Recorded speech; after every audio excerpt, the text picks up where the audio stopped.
Good evening, everybody.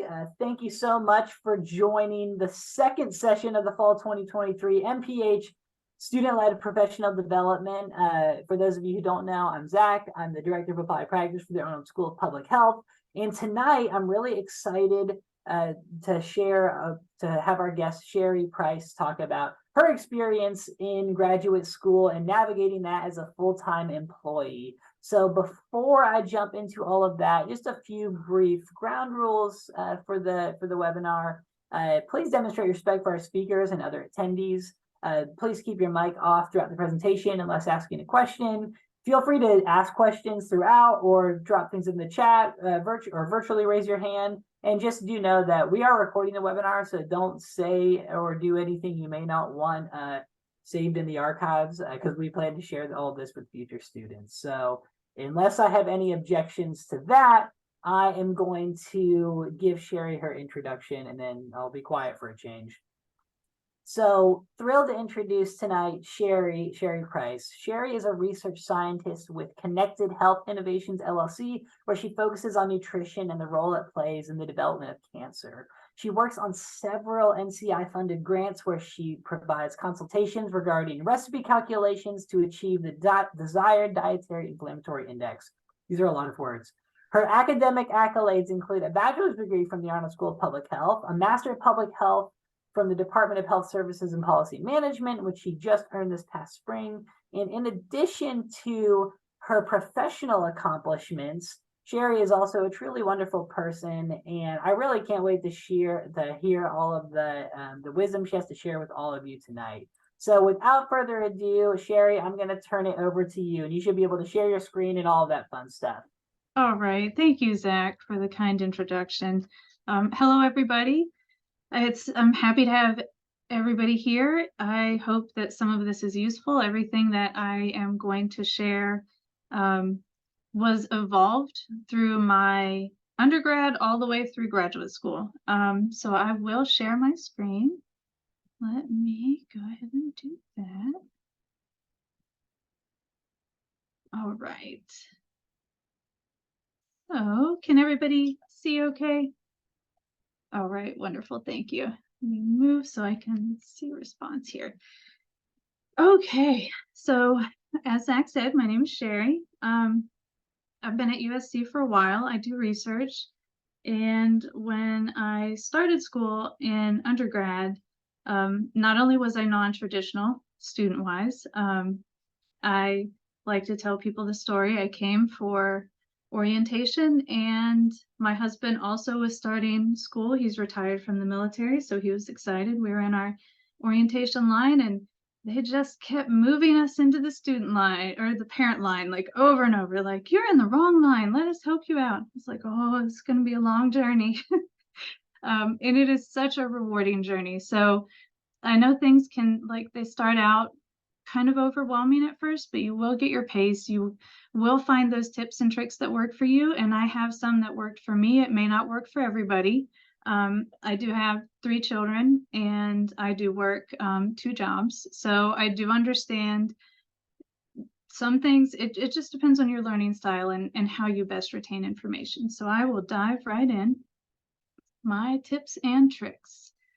I don't have a lot of points, and I am happy if you would like to ask questions at the end or brainstorming. I'm great with brainstorming. If you have some unusual situations that you want to kind of figure out how to balance, I'm happy to help there as well. But we are going to go through just everything from family to note-taking to apps and to hopefully keeping in touch as you go through your journey here at USC.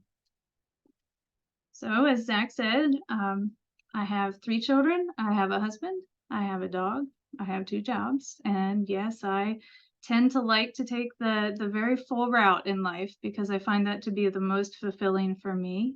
When I did start in undergrad, I worked 3rd shift as a sleep tech, and I also was a full-time student and was on a research study that was about 15 hours a week for that. So I started fast, and that kind of helped me keep pace in my progression through school. I've also been a collector of many jobs. So I've been a sleep tech, a cake decorator, a truck driver. I worked at a gas station. I've done it all. I've delivered pizzas in my day. So I do come from a humble beginning, and I am pretty good at looking at the big picture in life. So as far as family organizing, if any of you do have kiddos, I am a big advocate of a calendar. If you can get everybody on your calendar and actually get everybody to put things on a calendar, it is extremely helpful. Now, if anybody has any idea of how to actually get everybody to put things on the calendar, that's a completely different story. I yell at Alexa a lot and tell her to put things on the calendar because it can get kind of chaotic sometimes to stop what you're doing. So as many things as you can have to help you. Alexa is one of my favorites. You can, we had a Google, I forget, hey Google, I think that's what we said. I'm not sure, Zach. We had Google too, but Alexa seemed to be the one everybody preferred in our house. So we also do meetings in my house, even if you just have roommates. Sometimes that is helpful to kind of be on the same schedule, know what to expect for the week. For me, having young and older children, it allowed for some governance in our house. It allowed them to have some decision-making autonomy, and they felt included. So they knew what assignments were due. They knew what was going on in my life, and they knew how important education was. So they wanted to be part of that. So they then in turn took their education a little more seriously. So we found that helped. We also planned meals. That was always fun. To see who wanted what on what day. Usually pizza came up at least twice. Just that's another thing though, family involvement. So I did insist on cooking meals together with my family. Not only does it take the pressure off of me, I'm not doing all the cooking, but it lets me connect with everybody in my house. We get to have discussions, and then we get to eat together, and it always results in healthier food if we're actually cooking together. So if you can do that, it relieves some of the pressure for your study time because cooking is faster and it's easier because you're doing it as a team. Teach everyone. This is one of my favorite tricks, and people will learn. They will be onto you eventually that when you get them in the car and you start driving, that they are hostage and they no longer can escape. So get them in the car and start teaching them everything you remember from your classes because it helps you retain information. I would, soccer practice. Oh, we have 30 minutes in the car. And then my son had to listen about health services policy and management for 30 minutes on the way to soccer practice. And there's nothing more rewarding than when you are going to see your child's teacher and he's 5 years old and he's been telling her about why she shouldn't eat candy because it causes metabolic dysregulation. That was a fun parent-teacher conference. Maybe filtered slightly, but it's fun and it helps you retain. Always, if you're going to study later in the evening, it's better to study right up to 20 minutes before bed. You actually retain and store your information into long-term faster. That's just a sleep tech trick for everybody. And make a game of it. At home, we would study together. You don't have to isolate yourself. Like if you have family or friends and you want to spend time with them, don't just make this a chore, make it a fun thing. Involve everybody in your house. Make it so you don't feel like you're in timeout just to study. Make your quiet time, but definitely find ways to make it fun and involve those that you care about. Oh, note taking. So be efficient. It is going to depend on what works best for you. I have different modes for different types of classes and different delivery methods. So I did, as we all probably did during COVID, I did a lot of virtual classes. And sometimes it's a little more difficult to focus when you are not in a school environment. So I did a lot of dictation through Word. And I use my smart notebooks. I mean, I have 3 of them here. This is my everyday. I know it's probably going to blur it out because my face is here. Every day, I write all of my notes on my smart notebooks and I upload them. That way I never lose my notes. They're there. They're fun. I can use different colored pens. For me, that's a thing. Some people like that creativity while they're taking notes. That actually helps me retain information by color coding as I'm going through my note taking. And OneNote is my best friend. I have more OneNote notebooks than is probably acceptable, but that's how I organize everything in my life at this point. You can also Control F, and instead of flipping through a notebook, you can immediately go to the section in your notebook that you need to reference. It's definitely not efficient to use note practices that somebody else tells you will work for you if it really isn't working for you. Okay, Canva. Canva is where I design my slides for everybody. I use Canva almost every single day. I use it for work, for home, and for school. If you are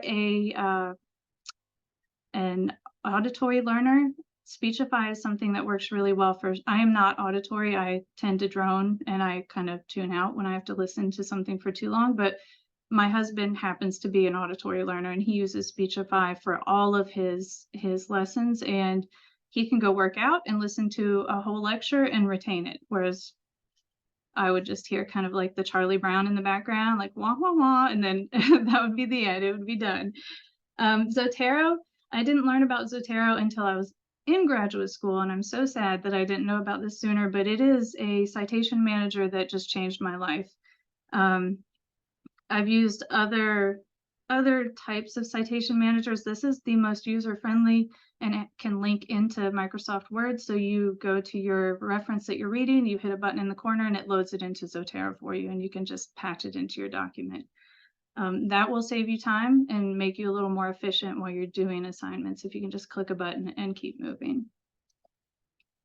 I already introduced my Rocketbook. That is my favorite. They have different versions of smart notebooks, but if that is something that you're interested in and you have questions, you can always reach out.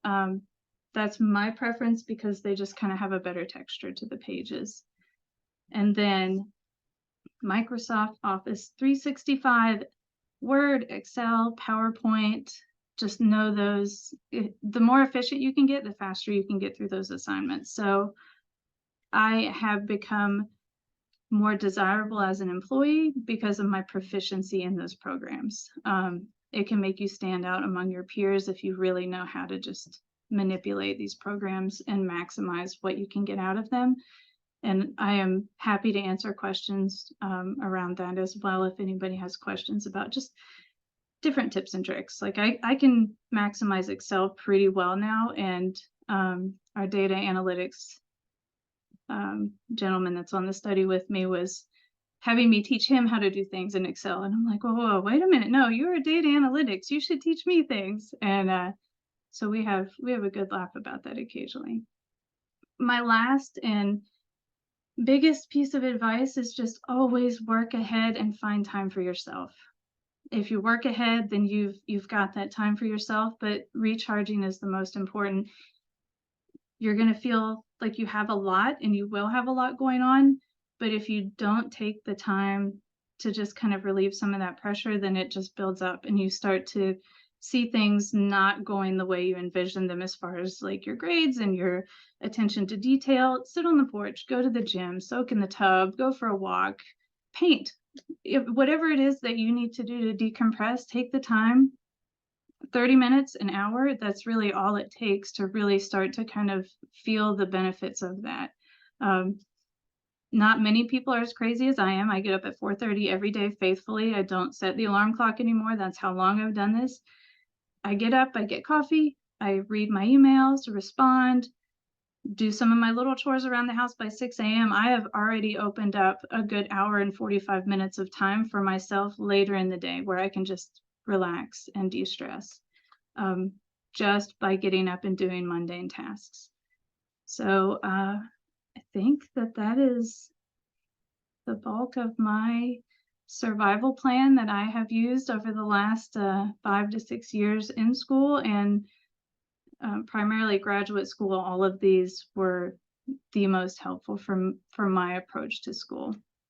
So I am happy to answer questions or any comments or discussions.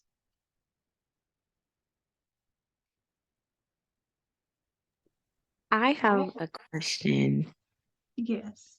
Okay, so you explained all of the many roles that you have or had, and what is it that you do for yourself as like that I guess relaxing or like getting time for yourself to like recuperate? What do you do? I personally have various interests in life, and I am very fortunate that I also found my niche in work, and I found what makes me, I love research, so I work in research, and I find that very rewarding. So the fact that I can have a work role that is rewarding, and then I go home and I have probably about 45 minutes to an hour every day that is like my recharge time. So whether that's baking, I do enjoy baking.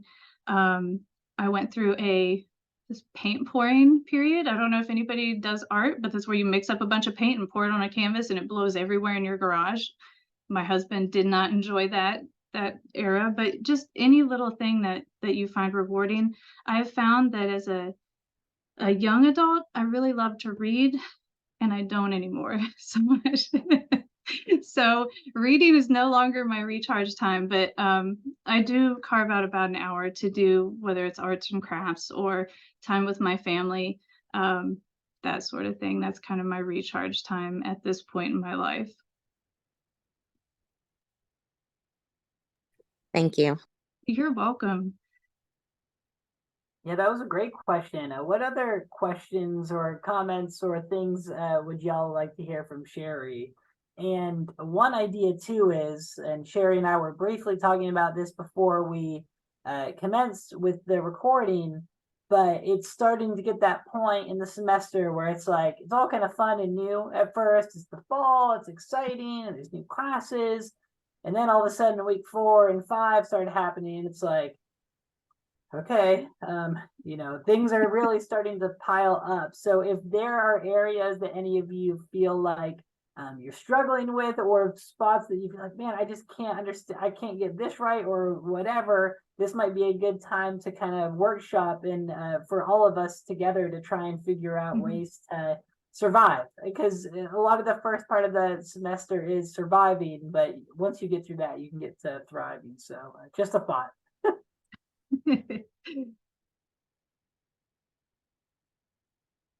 That's a great thought because I know right now, Zach, I am feeling that climb of the mountain where I'm like, oh, this semester started out not so bad. I can do this. And then all of a sudden I'm like, wait, that's due. And you're giving me another paper and I've got 5 more papers. So yeah, this is the time where it starts to build and you're like, maybe I shouldn't have said anything 2 weeks ago. And I said, oh, this isn't so bad. I definitely feel that. So it's my first year in my MPH program. And of course, in the beginning of the semester, it was all like, daisies and lullabies. And then I'm now getting into like week 4. It's like, okay, it's really hitting me like, okay, this is what grad school is all about. Because at the beginning, I was like, oh, this is just like undergrad. But I think some stuff, I mean, if no one I'm sure everyone might face this issue, whether now or later. Something that I realized helped me out, even though I was a bit naive earlier on. I just had like in the back of my head, this is not right. It's going to get crazy soon. So like I tried looking at some nice platforms and softwares that can like automate what it is that I'm doing outside of the work that I have to do, like everything else. So I use like Notion. Notion was a good app that I used, and I was able to like just copy all of my assignments created there, so I don't have to go like on Blackboard exactly and click every single class to see every single assignment that's due. So that way I click it every day and it's like, okay, this is due in a week, and you can filter it out to like 2 weeks, 3 weeks. And then tracking notes. So like the professors, of course, they provide you with PowerPoints and then like required readings. And the required readings was something that I was getting backed up on. So what I did that helped me out was like I set time in my schedule to like read, whether it was a chapter or 2 chapters for this class, but just where I could be more caught up.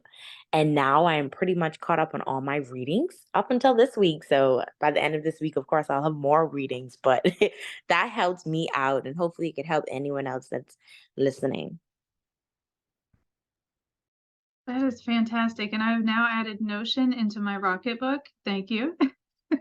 I will be looking at that. And thank you so much for sharing that. And yes, I mean, this is a space to collaborate and learn from each other. So if you have other successes or things that you're finding that are, useful that you've been doing to share as well, yes, thank you for sharing that. Please share those things.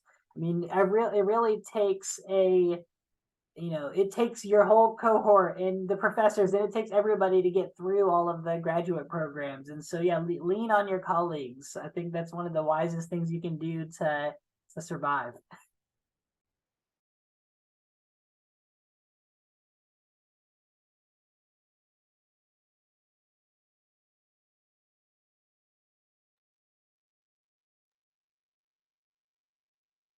So, and one thing that Sherry didn't say, and I hope you don't mind me saying this, but Sherry is now continuing to work full time and is now pursuing a PhD, I believe, in epidemiology, if that's correct. So she is still in the trenches with all of you and working away and working in the full time and also still pursuing higher education. So it is possible because we've seen Sherry do it, and she was one of the best, and that's why when this idea came up, because folks are always asking like, well, what should we do to survive? I was like, I think I know the person we need to talk to.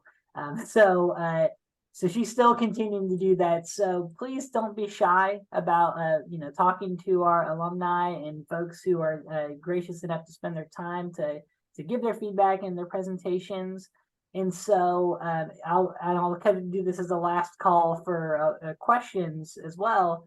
But one other thing I would like some of you to think about is really the spirit of this initiative, this MPH student-led initiative, it's the idea to let all of you shine and share all of the gifts and strengths that you have to offer, because we know that we don't need to just learn from professionals or professors or training centers. All of you have a lot to offer and have unique skills and strengths that you bring to the table.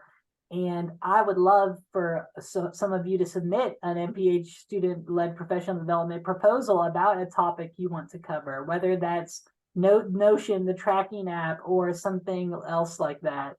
So like some previous events we've had done were we actually had a Canva Unlocked training that an MPH student did this past spring. And Sherry mentioned that Canva is something that really enhanced your ability to use Canva, enhance her work in her schoolwork. And so I would encourage you all to potentially check out some of those, and that's on our website, and I'll throw that in the chat.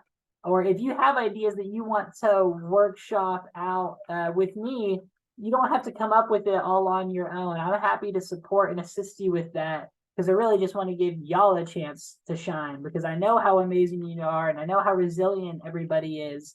And it brings me great joy to be able to see that on display. And so if you have ideas of events that you would like to do or you think might be helpful moving forward, don't be shy. This is a really unique platform that we have, I think, and I'm hoping that we can get that emulated at other schools of public health. So if there's not any other additional comments or questions, I'll open it up for one last second before I bid us all a great good evening. I always have things, Zach, always. I have 2 comments about what you just mentioned. Is everybody here, are they all on the MPH track? Yes, everybody here, Yeah. I believe, should Okay. be MPH students, yeah. From my experience, one of the things I would have benefited from the most, that I maybe am not the best person to lead on, would be literature reviews. I didn't learn that until my very last semester of grad school. That was part of a class, and if I had had that at the beginning, I would have been much more efficient in my paper writing. So that would be an idea. And the other thing that I've heard from other MPH students, both current and past, is that evaluation is this entity that is not comprehensible in the program. Those are my two pieces of feedback. They want you to evaluate, evaluate, evaluate, but there's no way to actually really study the evaluation portion of writing a proposal or anything like that until it's after the fact. So I've gotten a lot of feedback from other students about that. Thank you for that. I really appreciate it. So it's the 4th or 5th or some type of time in the semester. I know we all have lots of deadlines and all of those kind of things happening, but I really appreciate all of you for making time to attend and invest in yourself and invest with your colleagues, your professional development as a public health professional. And really, truly, Sherry, thank you so much for taking time to do this and leading us through a beautiful presentation and a wonderful facilitation that I think many, many people will benefit from. I think I've also benefited from it. So thank you, thank you, thank you. And let's stay in touch, people. We're all going to make this thing happen. We're all going to persevere. And I can't wait to see all of you do that. So I hope everyone has a wonderful evening. And until next time, we'll see you. Thank Thank y'all so much. Bye.